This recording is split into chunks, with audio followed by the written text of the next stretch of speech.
I found the envelope on a Tuesday afternoon, wedged between two boxes of Christmas decorations in my mother's attic. It wasn't sealed. Inside was a photograph and a letter in handwriting I didn't recognize. The photo showed my mother, young and radiant, standing next to a man who wasn't my father. On the back, in her unmistakable script, David and me, summer 1982. I was born in March 1983. The math was simple and brutal. My mother had been dead for 2 months. I'd been avoiding cleaning out her house. Now, standing in the attic, I understood why. Some secrets wait in quiet places, patient as spiders. The letter was addressed to no one. It began, I should tell him the truth, but I can't. Robert would never forgive me, and Daniel deserves to grow up in a normal family. I tell myself I'm protecting everyone, but I know I'm just protecting myself. Every time I look at my son, I see David's eyes. Every time Robert holds him, calls him my boy, I feel like I'm going to shatter. I read it 3 times before my hands stopped shaking.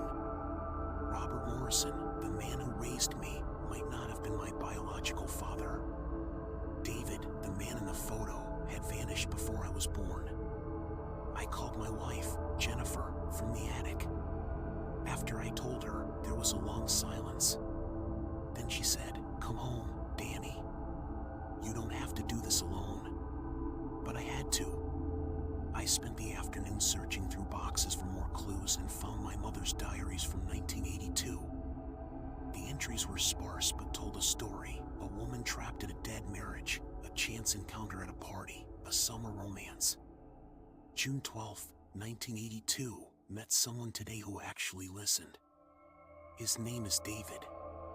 He teaches at a camp in Lake Harmony. Robert hasn't really looked at me in months. July 8th, 1982, went to see David again. I know I shouldn't, but when I'm with him, I feel like I remember who I used to be. August 20th, 1982, it's over. It has to be over. I can't keep doing this to Robert. I told David we can't see each other anymore. The look on his face will haunt me forever. September 15th, 1982, I'm pregnant. Robert is so happy. He has no idea the baby might not be his. What have I done? I closed the diary, sick to my stomach.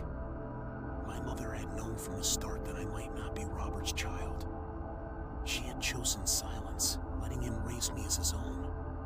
Every time she looked at me, she saw her secret.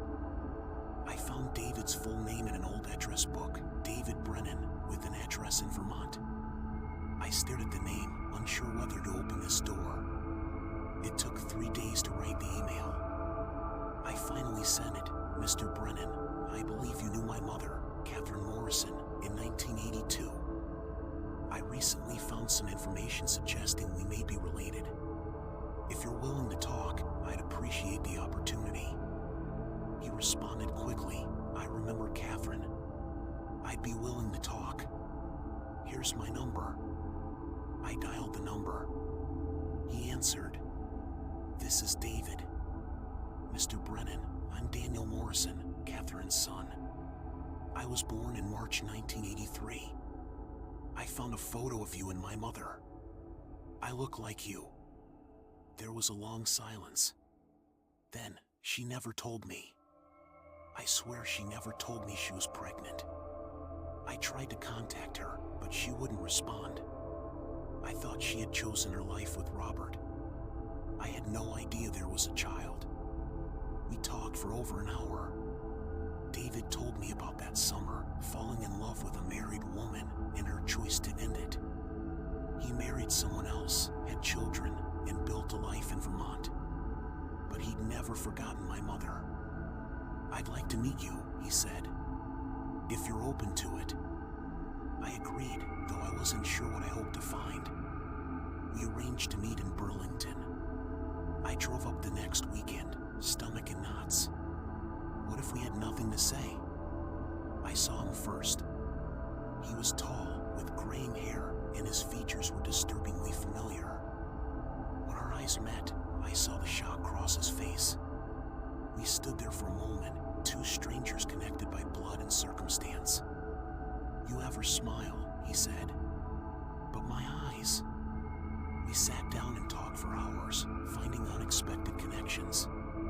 He liked the same books, drank coffee like I did, even had the same crooked pinky finger. These small genetic echoes felt both meaningful and meaningless. What did it matter now, when he had missed 43 years of my life? As we talked, my anger softened. David wasn't a villain. He had made choices, fallen in love at the wrong time, and lost something precious without knowing what he had lost. My mother wasn't a villain either, just a woman trying to protect the life she had built while carrying the weight of what she had done. And Robert had been my father in every way that mattered. He had been there for every scraped knee, every school play, every important moment. Whatever the biology said, whatever secrets my mother had kept, he had loved me and raised me, and that was real. When I got home, I gathered my wife and children around the kitchen table. My daughter cried. My son was angry. Jennifer held my hand and reminded me that people are complicated. Sometimes there are no good answers, only choices made in impossible moments. Months later, I built a tentative relationship with David. We exchanged emails, talked on the phone, met when I could. I met his family, my half-siblings, and it felt strange, like I was intruding on their lives. The real revelation came 6 months later, when David admitted he had known about my birth. "I went to your house in November 1982. Robert answered the door and told me to leave. But I saw your mother through the window. She was pregnant. I knew the baby could be mine, but I walked away. That was the final betrayal. I had thought David was an innocent victim, but he had known. He had chosen to do nothing. I've regretted it every day since," David said, tears in his eyes. I left that day feeling hollow. But when I looked at my children, I thought about the choices we all make, the mistakes we all try to live with. Months later, I reached out again. David answered immediately. "I'm still angry," I told him. "But I understand people make mistakes. I don't know if I can forgive you, but I'm willing to try." We began rebuilding slowly, with honesty. I introduced David to my children. They were angry at first, but eventually understood that families are messy. On Robert's anniversary, I went to his grave. I finally understood what I needed to say. "You were my father. Biology doesn't change that. You were there. You loved me. That's what matters."